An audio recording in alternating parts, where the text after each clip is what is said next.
tous les jeunes, dans un contexte où les inégalités continuent à se creuser et où les réformes menées par le ministre les aggravent. Les enjeux éducatifs doivent être renforcés autour des questions d'environnement, de discrimination systémique pour répondre aux crises actuelles. Or, le Parlement a adopté un budget qui est loin de traduire l'ambition éducative dont notre pays a besoin. Le Grenelle du ministre est inacceptable, d'autant plus qu'il vise en fait à dégrader en profondeur le fonctionnement de l'école, les missions et les statuts des enseignants. Le statut de la fonction publique n'est pas un privilège. Il ne cesse d'être remis en cause alors même qu'il est une condition essentielle de laïcité au sens de l'indépendance vis-à-vis des pouvoirs. Les organisations exigent un budget qui renonce aux suppressions d'emplois et engage un rattrapage. La situation est aussi dramatique à l'université, du côté des étudiants et étudiants comme du côté des personnels. Le ministère de l'Enseignement supérieur et de la Recherche ne donne aucun moyen réel pour organiser leur prise de cours en présentiel qui permettrait d'accueillir l'ensemble des étudiants et des personnels tout en préservant la santé de toutes et tous.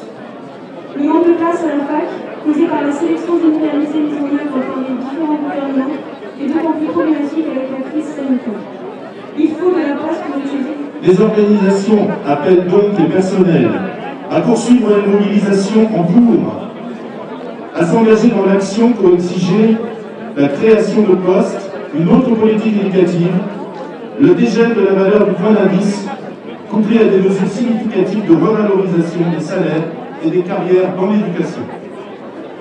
Elles engagent les personnels à construire dès maintenant une dynamique de mobilisation par des actions locales, réunions.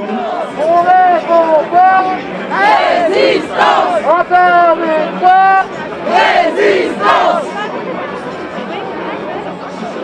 On aurait beaucoup à dire, mais aujourd'hui on est là parce que le gouvernement a décidé que nous sortirions des établissements scolaires. Dans l'éducation nationale, les infirmières ont toute leur place, pour les élèves, mais aussi pour le personnel. Donc, soyons solidaires pour que les infirmières scolaires restent dans les établissements scolaires. Nous aussi, on parle de nous décentraliser. Et puis en plus, nous, par rapport à l'EN, on n'a pas de médecine scolaire. Donc tout ce qui est Covid, eh ben, c'est nous qui gérons. On fait le tracing nous-mêmes avec l'ARS. On galère un peu. Ce matin, j'ai fermé une classe. S'il vous plaît, soyez solidaires avec nous. Et vraiment, dans le monde de l'enseignement, on a vraiment besoin d'infirmières. Nos élèves vont pas bien du tout. Nos collègues vont pas bien. Et les infirmières aussi vont pas bien.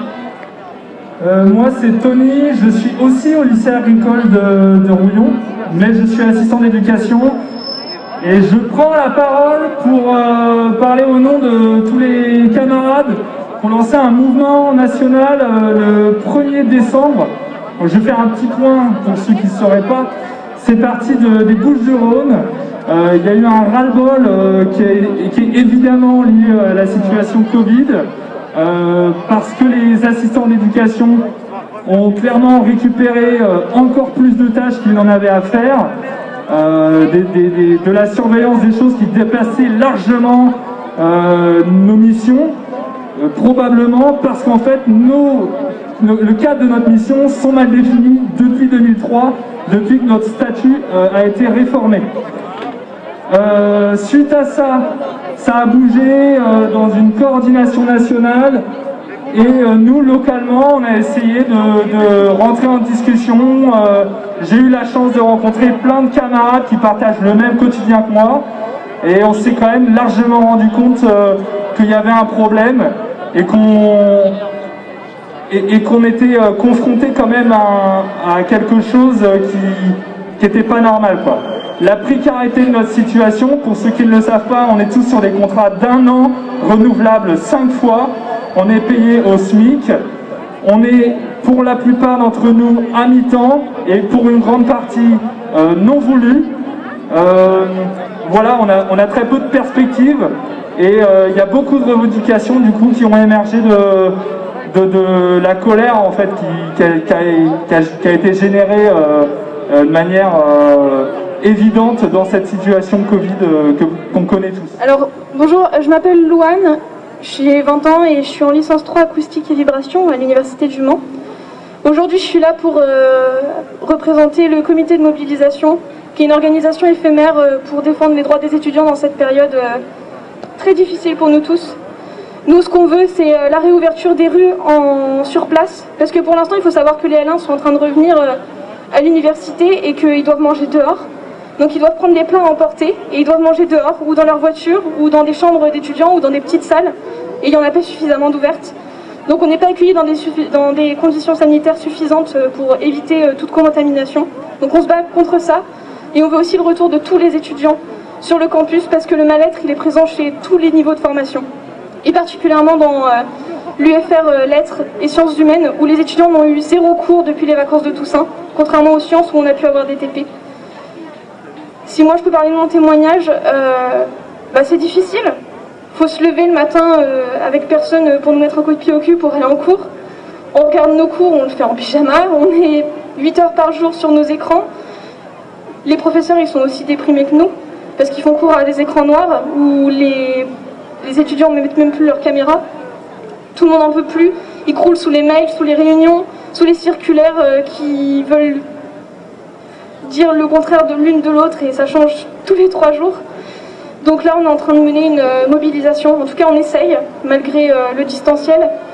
Et on reconduit des cours sauvages de désobéissance civile avec un appel à des professeurs et étudiants de faire cours en présentiel malgré les interdictions.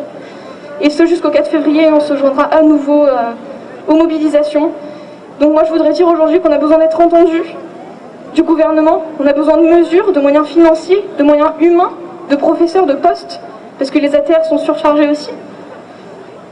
Et voilà, merci à toutes d'être là, et j'espère vraiment que notre mobilisation va continuer, s'amplifier, et qu'on arrivera à obtenir justice et égalité.